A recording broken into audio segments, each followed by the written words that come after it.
The impact of being harmed by a treatment you're told was gold standard, to go to your surgeon and be told you're a mystery patient and be belittled and gaslit and denied, and then to suffer in silence in your home alone for years, some of these women, the impact is just devastating. Coming up on British Thought Leaders, I talk with Kath Sansom about thousands of men and women suffering from mesh implanted during surgery. These are absolutely horrific complications that are devastating, they're life-changing, and oftentimes they're irreversible, and people are living in chronic pain. Kath says a recent legal win by women in England is the tip of the iceberg. That was a huge moment. They won a group product liability case against 3 mesh makers. It's the first time there's ever been a successful group action ever in England. And talks about the institutional problems behind this scandal. It's not even just a women's health scandal, it's a scandal of flawed scientific evidence, poor data capture, of appalling regulation. You know, it's much wider than just the mesh campaign.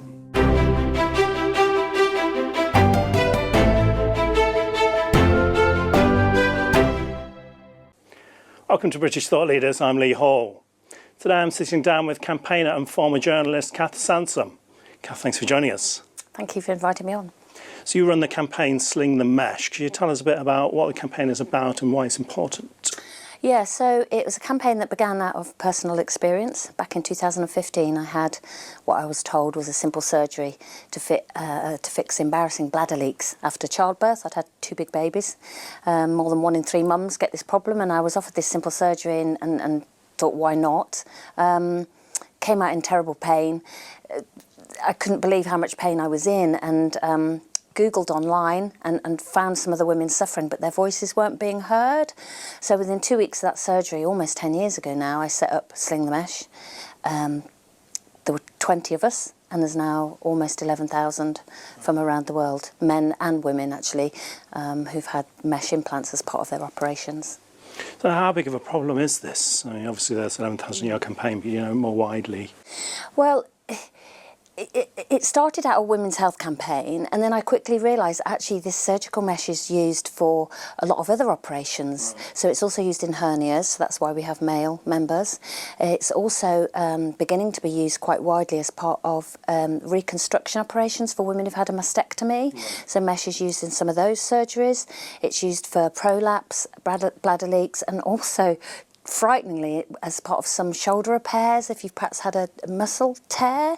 And what it is, it's almost like a quick fix. It's a piece of plastic mesh and it's used to strengthen weak tissue. So it's a much wider problem than just a women's health issue. Do you know how often the problem will occur and how often it's used with no problems? Well, what's really difficult to gauge is the scale of the complications and the scale of the mesh scandal, because there's no data. So, for example, for the women's mesh, there was no hospital coding created until 10 years later. So women were being implanted from the late 90s with these mesh implants, and it wasn't until 2008 that there was actually a code. So there's no way to track these women to see if how they're getting on. There's no long-term databases. That's pretty much globally, other than the joint registry. So there's no way of knowing just how many people are suffering. So I'm asked this question all the time, like, is it 10%, 20%, 30% risk? Honestly, nobody knows, because the data is so poor, and that's in all countries.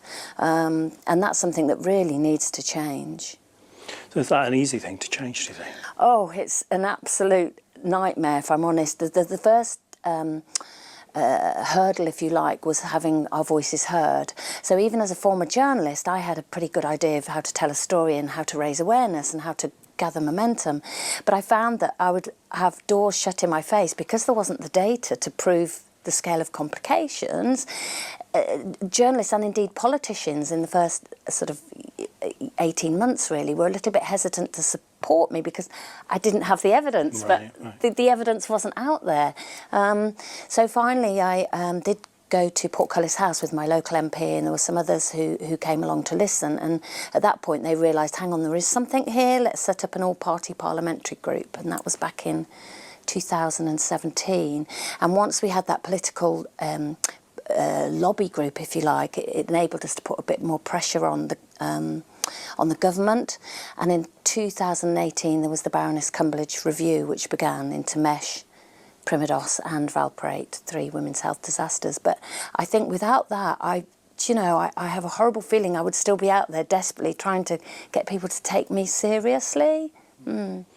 So if someone does have complications with mesh, I mean, can they just take it out again, or is it not that simple? It's not that simple. So it's like a plastic weave. It's made of the same material used for our drinks bottles. I mean, it's insane, really. There's no allergy testing before this implant is put in. So you have this plastic mesh weave. It's designed to be permanent, whether that's for a hernia, a prolapse repair, a mastectomy repair. It's designed to go in and then embed itself, so like the tissue grows through the weave, if you like. So trying to get this plastic implant out if it causes a complication is sometimes impossible. Sometimes you sort of pick away at it. It's almost like getting chewing gum out of matted hair.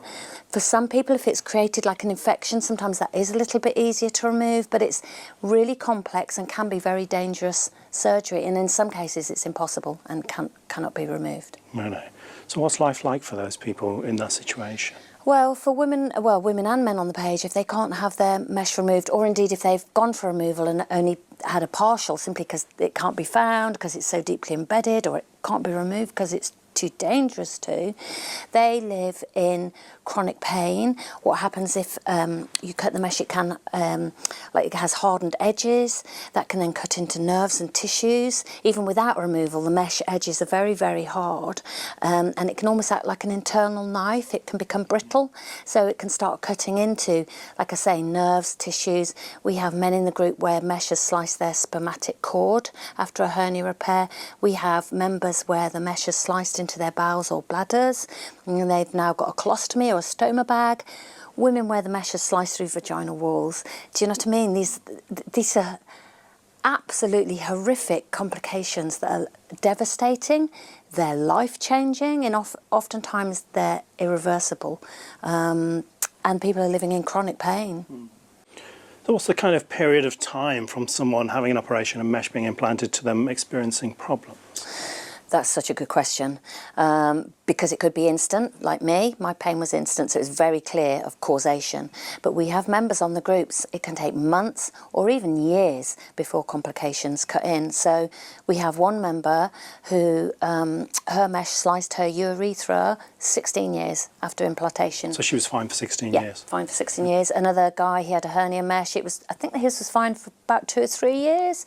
And then it sliced his spermatic cord, where it like turned brittle inside, and it's that ticking time bomb that is really awful about the mesh story. You know, there could be someone watching this going, well, I've had a mesh surgery and I'm fine. Yeah, but you might not be fine next year, and that's the real horrible problem about mesh implants. And there's nothing those people can do in the meantime. They just have to wait and see what happens. Yeah, it is very much a wait and see, yeah. If someone's in the hospital and mesh may be being used, you know, are they informed? Are they given choices? Are they told the risks? Well, that's another part of the problem. We've run a lot of surveys on the group over the last 10 years, and we found that as many as 9 in 10, myself included, were not warned of any risks. So I didn't know it was plastic. I didn't know it was permanent. I assumed, as a lot of people on the page, when it's the women's mesh, we thought it was a bit like a contraceptive coil, so if we didn't get on with it, it could be easily removed. Not the case at all.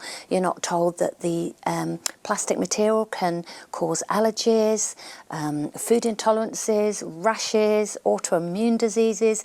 The complications on the page are so extreme.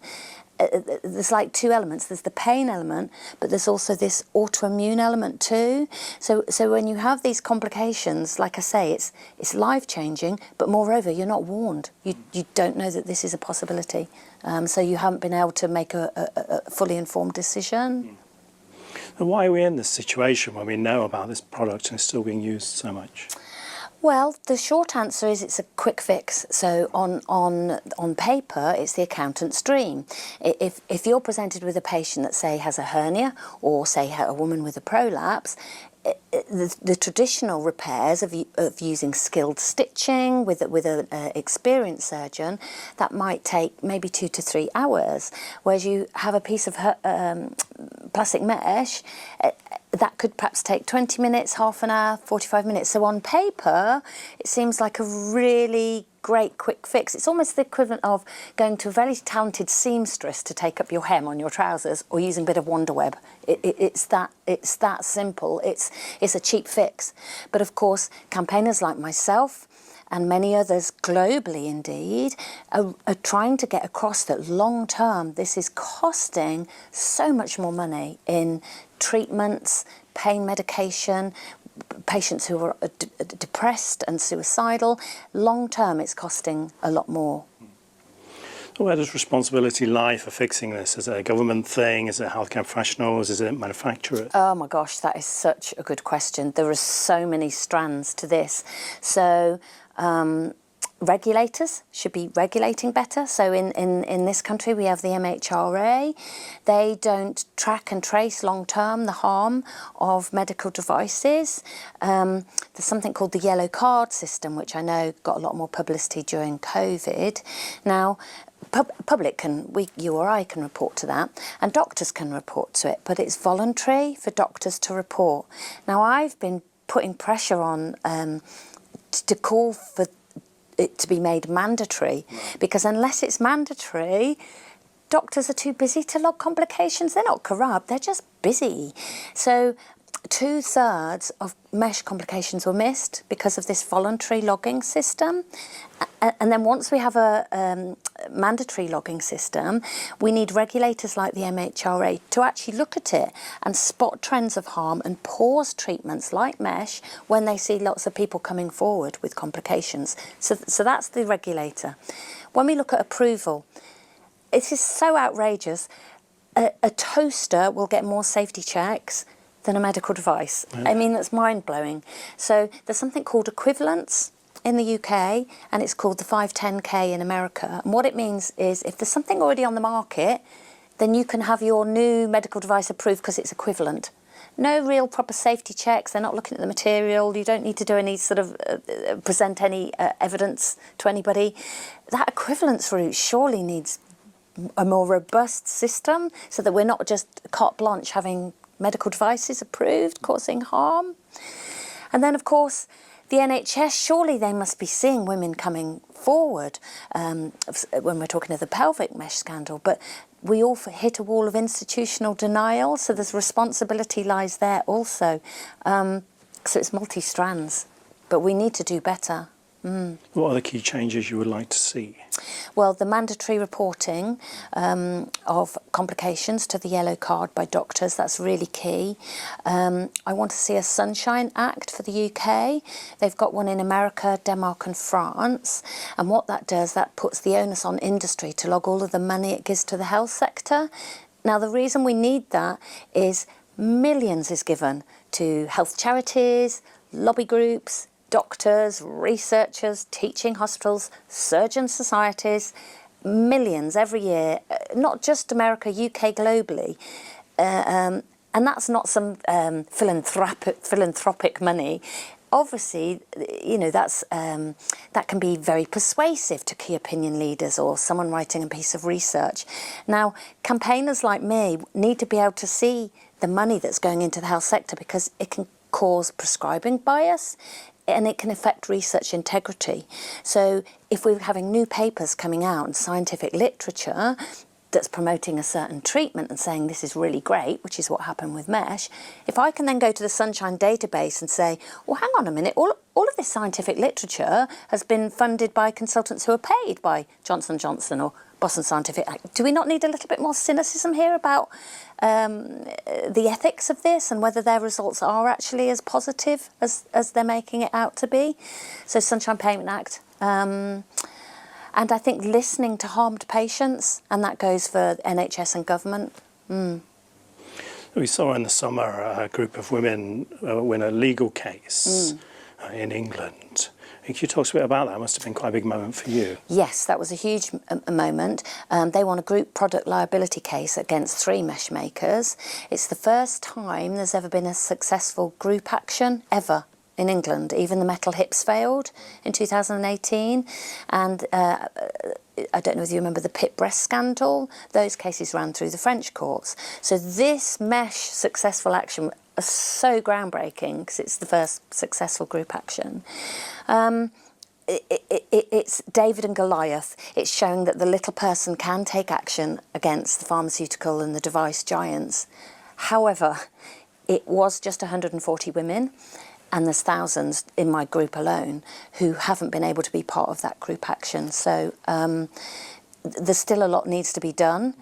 And indeed, financial redress is another thing that I'm calling for, so that harmed women get money without having to fight through the courts. We saw big settlements in America, Australia, Scotland. Yes. And do you think that what we saw here is just a tip of the iceberg? Oh, absolutely. Yeah, absolutely. And for a lot of women, the only way you're going to get any sort of compensation as it stands at the moment is taking your own private medical negligence case against either your surgeon or the NHS trust. Now, there's women in my group who they're so shattered with their physical and their mental health, they just don't have the strength to fight a legal battle for compensation. Others are out of time. Medical negligence is a 3-year time limit. Women in Northern Ireland, there isn't a no-win, no-fee system, so they can't afford to take those medical negligence cases out. So a lot of women are not getting the compensation they deserve. They've lost jobs, marriages, their health. Some need stair lifts, wheelchairs, mobility scooters. The list goes on. They've lost so much, and it feels very unfair that they're having to fight this litigious system. And you mentioned David and Goliath. I mean, how difficult is it, and what can be done? Well, oh gosh, I always feel like David battling Goliath when I talk about my mesh campaigning, and I guess really it needs to get politicians on board and some of the larger law firms on board, like the law firm that was successful this recent mesh group action. It needs people to actually care and make the difference that's needed. I know in Europe there is a move towards raising the 10-year product liability limit to at least 20 years. So my call to action at the moment is let's at least tie in with Europe, so that if you're harmed by a medical device, at least you've got 20 years. So if someone years. has a mesh problem, Yeah. if that mesh is more than 10 years old, they can't do anything about it. Yeah, and that's 10 years from date of manufacture. So if you've had your surgery, for example, 9 years ago, you might think, oh gosh, I can take out a product liability case. But if that's sat on a hospital shelf for 18 months, you're out of time. It's really unfair, isn't it? And the same with if you want to take out a medical negligence case, it's 3 years from date of knowledge. But a lot of people join my campaign and get the knowledge and awareness that they can go back to their GP and ask for referral to a mesh centre and get the treatment they need. And they focus on trying to fix themselves first. And often by the time that they've perhaps had that treatment, they're then out of that 3-year time rule. It feels so unfair. If someone's going through such a difficult personal medical situation, for them to also be fighting a massive legal battle against a big company seems really difficult. Yeah, very difficult. And for many of them, it's too much.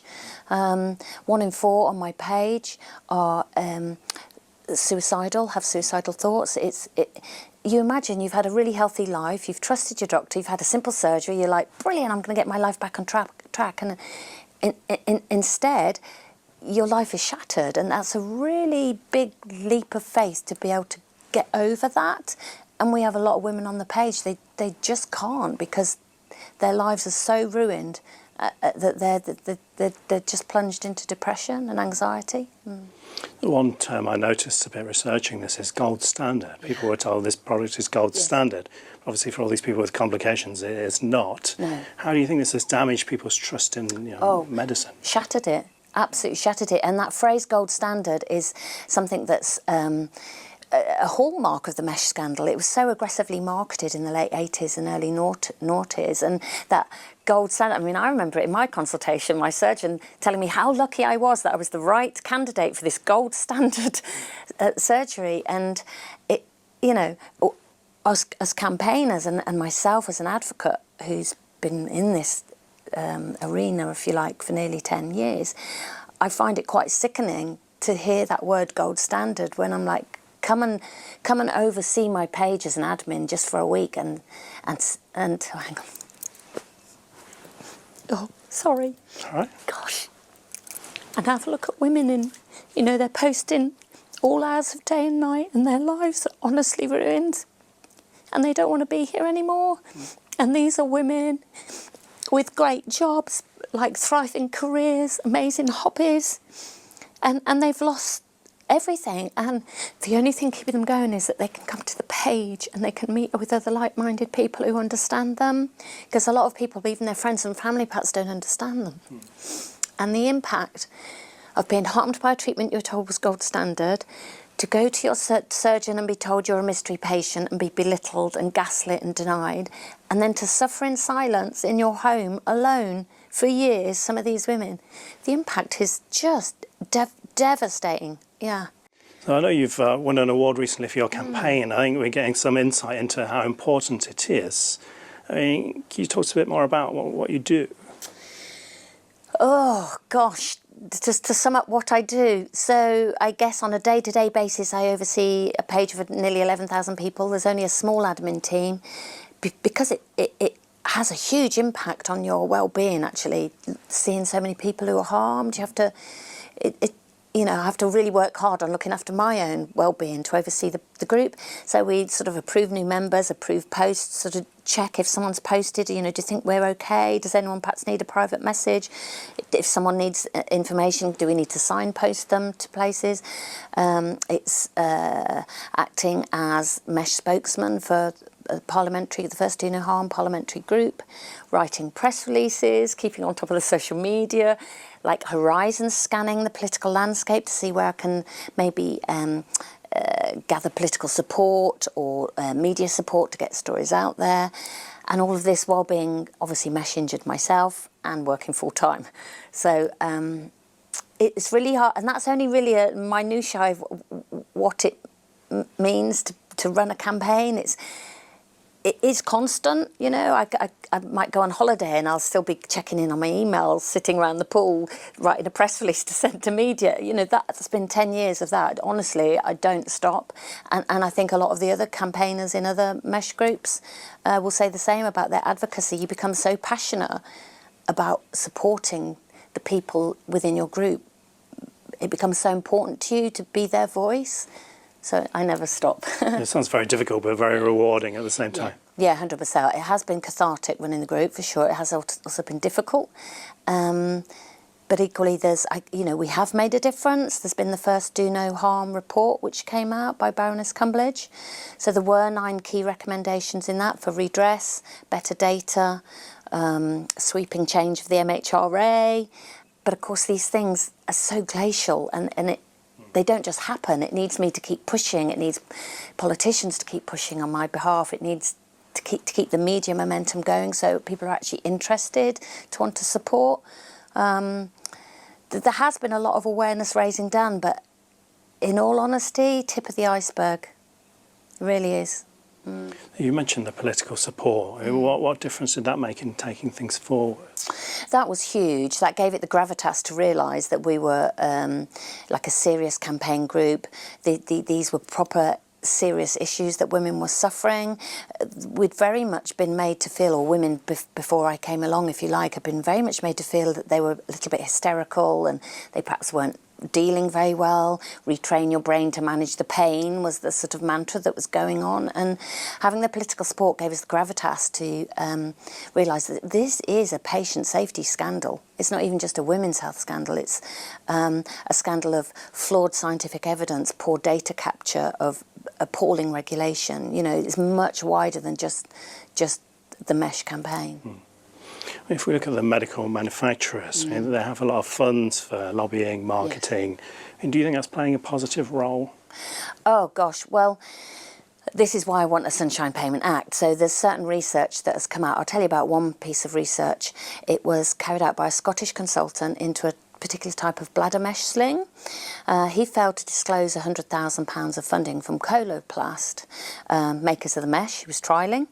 Now, his study came out saying absolutely no thigh pain, this is a really good treatment option. So that particular mesh sling was introduced in 2012, mass implanted into thousands of women across the UK and indeed globally, and that piece of scientific literature would have gone to NICE and formed part of NHS treatment guidelines. Well, a whistleblower blew the whistle 7 years later and sort of let it be known that there was this £100,000 of secret funding, if you like. Well, you tell me that that hasn't affected the outcome, you know, overstating the benefits and downplaying the risks. And that has been such a hallmark of a lot of the scientific literature for mesh, and indeed lots of other healthcare treatments. You know, it's the overstating benefits and downplaying risks, and that's been well proven that industry money leads to that sort of situation. And I would love to see industry money stop, but it's like holding back a tsunami with a sieve, you know. It's such an integral part of our health sector now. Industry funds conferences and surgeon societies and research, and it's too big an ask right now to stop that, but it's not too big an ask to have transparency on that with the Sunshine Act, and then we can start assessing the impact, because it really worries me that we have a whole library of scientific evidence out there that is flimsy because of this industry funding. So what are your plans going forward from here? Well, I'm still in the First Do No Harm all-party parliamentary group, so I'll keep putting pressure on for the Sunshine Act, mandatory reporting of adverse events to the yellow card. On a wider global scale, I can see from marketing reports that industry is really starting to push mesh now into North America and Southeast Asia. That's a whole other nut to crack. But obviously out there, women aren't going to be able to read any of the English media coverage. And there was the narrative out there that this is a gold standard fix for women, there's no complications, and it is being aggressively marketed in Southeast Asia. So somehow I need to find a way to start raising awareness out in these areas where people predominantly don't speak English. And it's being aggressively marketed, just like it was back in the 90s in the UK.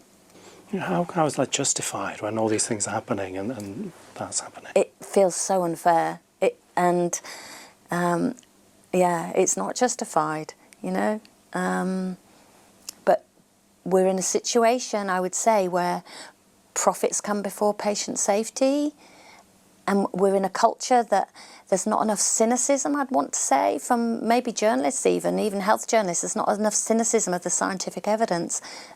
Again, we all trust our doctor, we all trust the science, but actually when you scratch the surface, there's things going on that we need to question the science, and even question for our own healthcare. Do your research, find out, have a look at the data, you know, try and find out if actually is this a gold standard treatment I'm being offered, is it not?